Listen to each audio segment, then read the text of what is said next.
نحمده ونصلي على رسوله الكريم اما بعد فاعوذ باللہ من الشیطان الرجیم بسم اللہ الرحمن الرحیم۔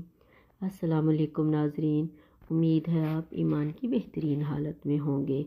آج ہم سورہ بنی اسرائیل پارہ نمبر 15 سورت نمبر 17 کی آیت نمبر 78 پڑھیں گے۔ آئیے آیت کی تلاوت کر لیتے ہیں۔ اقیم الصلاۃ لدلوک الشمس إلى غسق الليل وقرآن الفجر إن قرآن الفجر كان مشهودا۔ ترجمہ: نماز قائم کرو سورج ڈھلنے سے رات کے اندھیرے تک، اور صبح کا قرآن، بے شک صبح کے قرآن میں فرشتے حاضر ہوتے ہیں۔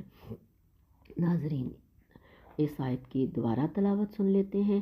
اقیم الصلاۃ لدلوک الشمس إلی غسق اللیل وقرآن الفجر ان قرآن الفجر کان مشہودا۔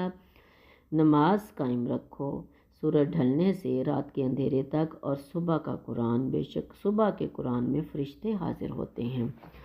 تو ناظرین، اللہ نے اس آیت میں ہمیں 5 وقت کی نماز کا حکم دے دیا، اس کی ترتیب بتا دی، یعنی سورج ڈھلنے سے لے کر رات تک نماز قائم کرو۔ یہ ہو گئی 4 نمازیں، ظہر، عصر، مغرب، عشاء۔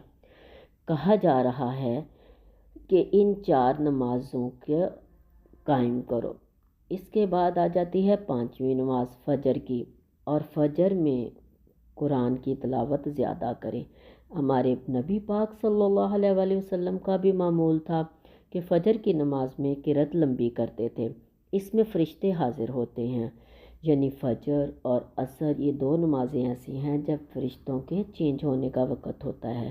فجر میں رات والے فرشتے کے جانے کا وقت ہوتا ہے، اور دن والے جو فرشتے ہیں ان کے آنے کا وقت ہوتا ہے، یعنی بہت سارے فرشتے اس وقت اکٹھے ہوتے ہیں۔ اسی طرح عصر میں رات والے فرشتوں کے آنے کا وقت ہوتا ہے اور دن والے فرشتوں کے جانے کا وقت ہوتا ہے۔ اسی طرح یہ دونوں ڈیوٹیوں والے جو فرشتے ہیں اس وقت حاضر ہوتے ہیں، اور ہمیں کہا جا رہا ہے کہ فجر کی نماز میں تلاوت زیادہ کرو۔ یہ اس لیے ہے کہ صبح انسان اٹھتا ہے تو اس کا دماغ بھی تر و تازہ ہوتا ہے، جسم میں بھی کوئی تھکاوٹ نہیں ہوتی، نیند پوری کر کے اٹھتا ہے۔ تو اللہ فرماتا ہے کہ جو فجر کی نماز ہے اس میں زیادہ قرآن پڑھو، کیونکہ اس میں زیادہ فرشتے ہوتے ہیں سوری، یعنی رات والے فرشتے جن کے جانے کا ٹائم ہوتا ہے وہ بھی ہوتے ہیں، اور صبح جن کی ڈیوٹی کا ٹائم ہوتا ہے وہ بھی ہوتے ہیں۔ اس طرح 2 قسم کے فرشتے ہوتے ہیں۔ تو اس میں ہمیں فجر میں زیادہ قرأت جو لمبی کرنی چاہیے، کہ جو ہم سورت پڑھتے ہیں وہ لمبی لمبی صورتیں پڑھنی چاہیے فجر کی نماز میں، تو کیونکہ اس میں فرشتے زیادہ ہوتے ہیں۔ تو اللہ تعالیٰ نے 5 نمازوں کا حکم دے دیا اور فجر میں لمبی قرأت کا حکم دیا۔ تو اللہ تعالیٰ ہمیں نماز کو اس کے ٹائم پر قائم کرنے کی توفیق عطا فرمائے۔ السلام علیکم ورحمۃ اللہ وبرکاتہ۔ کل انشاءاللہ نئے